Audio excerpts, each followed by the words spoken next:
When it comes to any area in your life, people love to tell you, oh, don't sweat the small stuff, don't throw a pity party over the small stuff.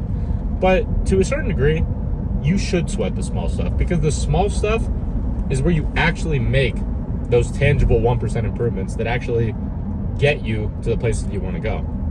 Everyone wants to take these monumental jumps. They want the one thing that's going to launch pad them into financial freedom, or launch pad them into getting a six-pack, or launch pad them into getting a girlfriend and having a great relationship, whatever it might be. They want the one thing. But in reality, it's not one thing.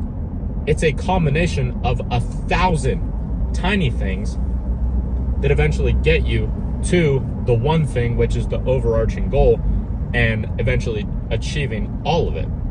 For example, I only work a half day today, so I am surprising my coworker with their favorite coffee. Something small, just as a leader, as somebody who is in charge of this supplement store and running this business, I want my employees to enjoy their job as much as possible. And although there are a lot of things with this job in particular that I may personally not be able to control in terms of their enjoyment and their fulfillment in it, I can do the small things that will help them enjoy it as much as possible, so that they will work harder, they will put more time and commitment and effort and energy into their job, even though they're not getting paid as much. And it's going to result in a better transaction all around. For example, I can leave the store in such good condition when I leave and someone else shows up the next day that they don't have to do anything. And vice versa. I would hope that they would do the same for me. I bring them something. I don't expect them to bring me anything, but I enjoy them having a positive relationship with me. And as a result of that positive relationship, it turns into them giving me what I want, which is results in the business as a whole to make everybody look good. So it's a win-win-win-win-win all around. It's an all-around positive transaction. And this goes for any area of your life. It doesn't just have to be like a manager position, managing employees. It doesn't have to be any type of job or career. This could go for every single aspect of your life. When it comes to training, it really is the small things.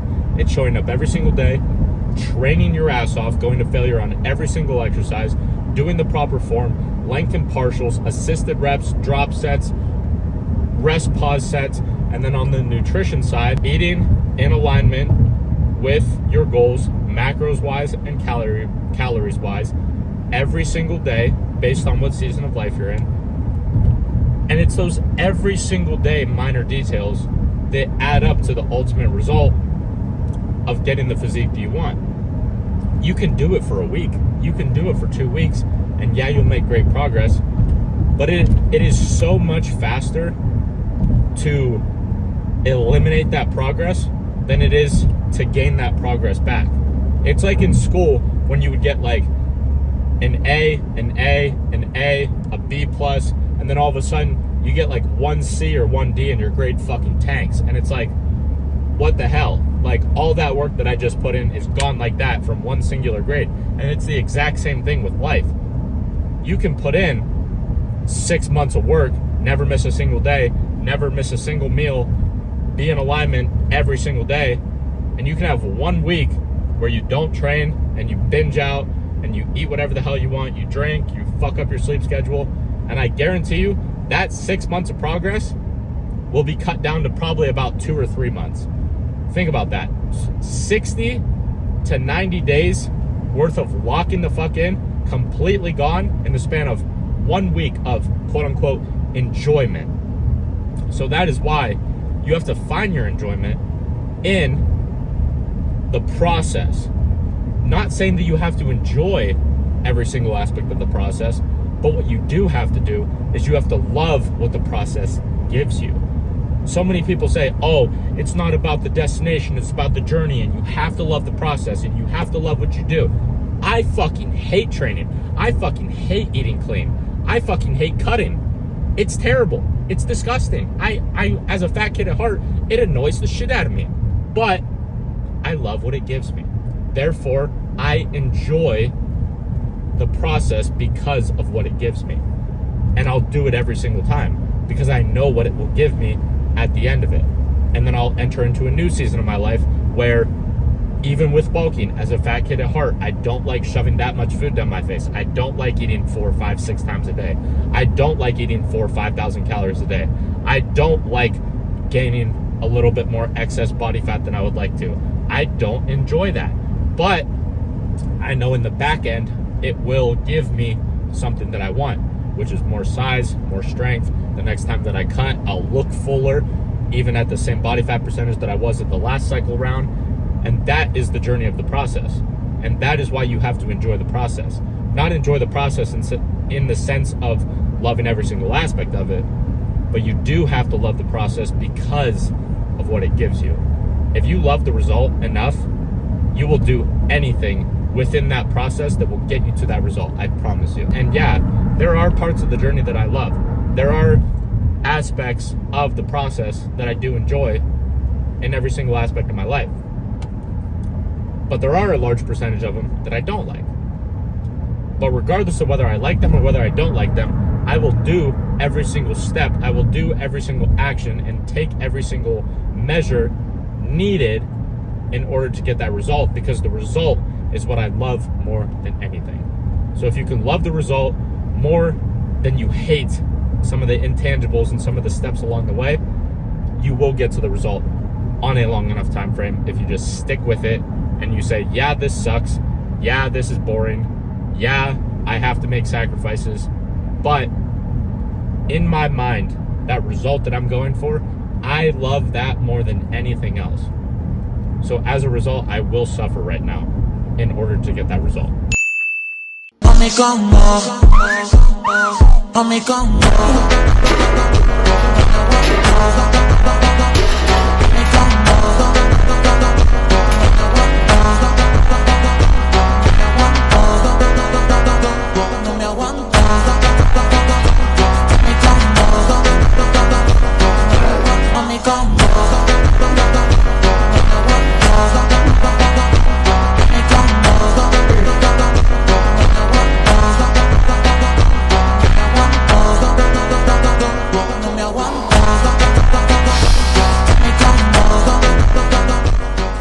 This may be one of the most important topics that I ever discussed to you about, and it's the concept of completing a bridge before you start building a new one. And me and my brother were talking about this today, and we were thinking about all the things that we're trying to do in our life.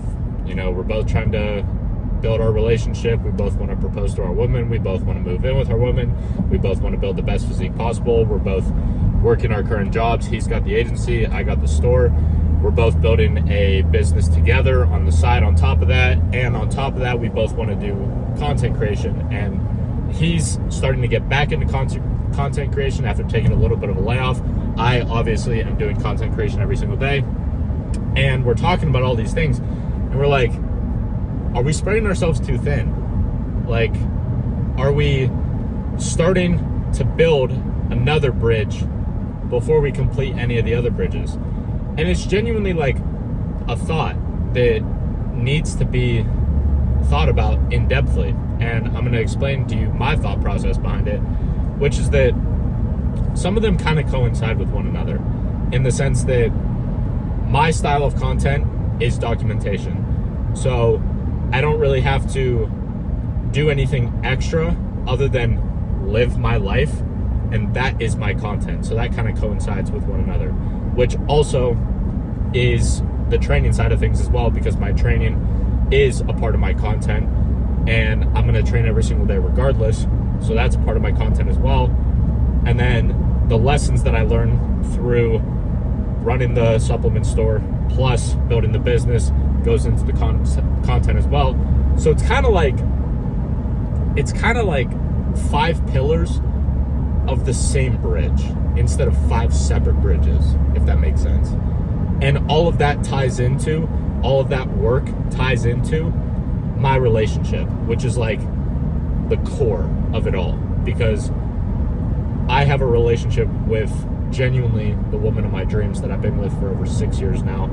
And I have plans and aspirations and a vision of proposing to her within the next 4 months, which is very exciting. And eventually I want to move in with her, obviously, in the next coming months, and hopefully within the next 12 months. That's the goal. And thinking about all these things, we were talking about one of these being the vessel, which funnels into and bleeds into all the other areas of your life. And it was like a no-brainer for the both of us of what that vessel is, and it is your physique.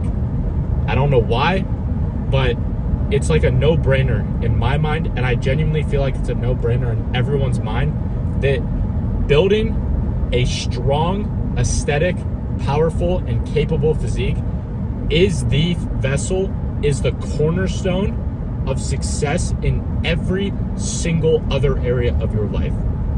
You get into the best shape of your life, you make more money. You get into the best shape of your life, your relationship improves. Every other piece of the puzzle in your life, every other problem, every other piece of adversity, whatever it might be, it just falls into place. I don't know why. That's just how it works. So if there's one singular piece of advice that I can give to you from every video that I've ever created and every video that I ever create after this point, it is that your physique is your cornerstone because of how you feel when you look at yourself in the mirror. Genuinely. Which means your training needs to be locked in and your nutrition needs to be locked in. And when it comes to your training and nutrition being locked in, it is very, very simple. I'm going to break it down to you in the most foundational kindergarten level terms.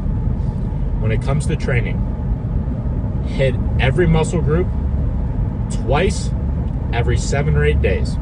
You can do that however you want to do it. You could do full body twice a week. You can do upper lower 4 times per week. You could do push-pull legs 6 times per week. You could do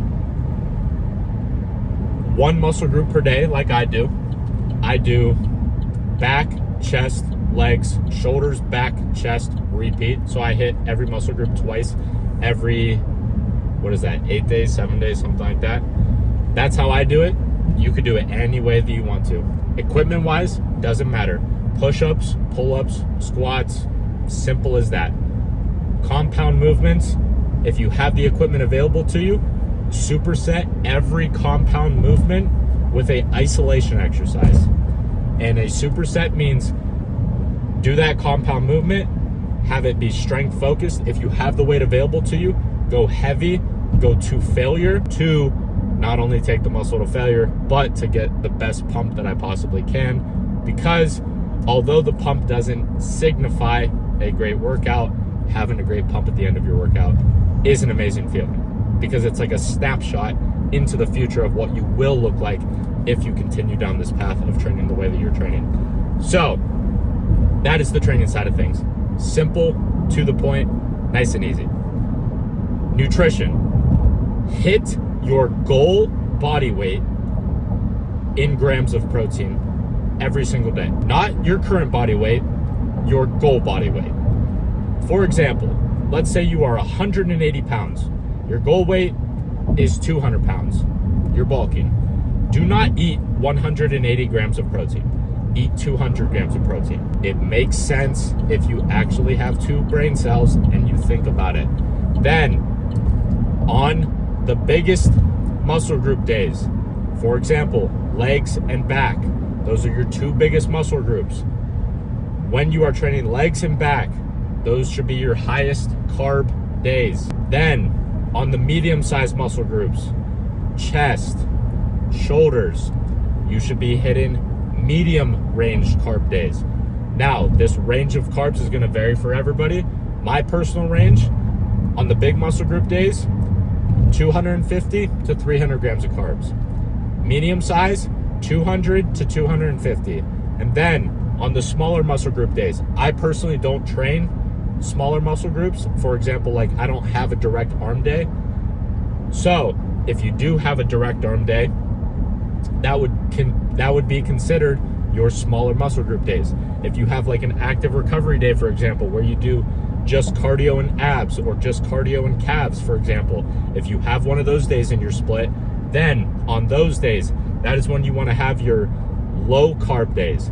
Anywhere between 0 grams of carbs, ideally, just don't have any carbs that day, or a maximum of 100 grams of carbs per day.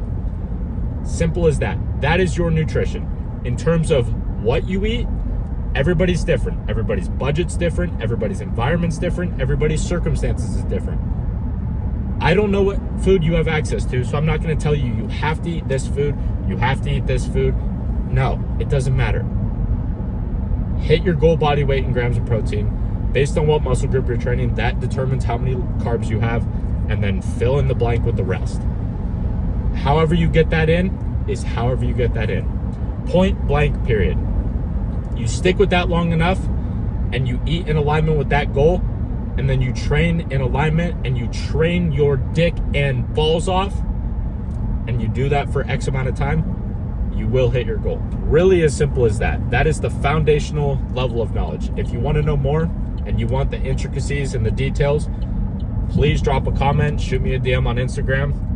I will respond to each and every single one of you about any personal questions that you may have regarding that. But that, as a universal, general advice, that will get every single person on this planet into better shape than they currently are right now.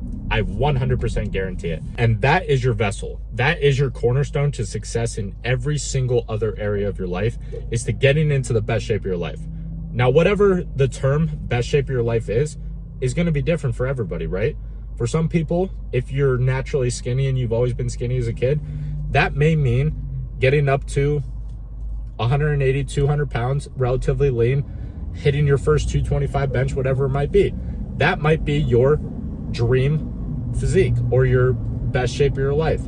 For people who, like me, were always on the chunkier side as a kid, that might be getting down to sub 10% body fat for the first time in your life, getting a six-pack, whatever it might be. It's going to be different for everybody.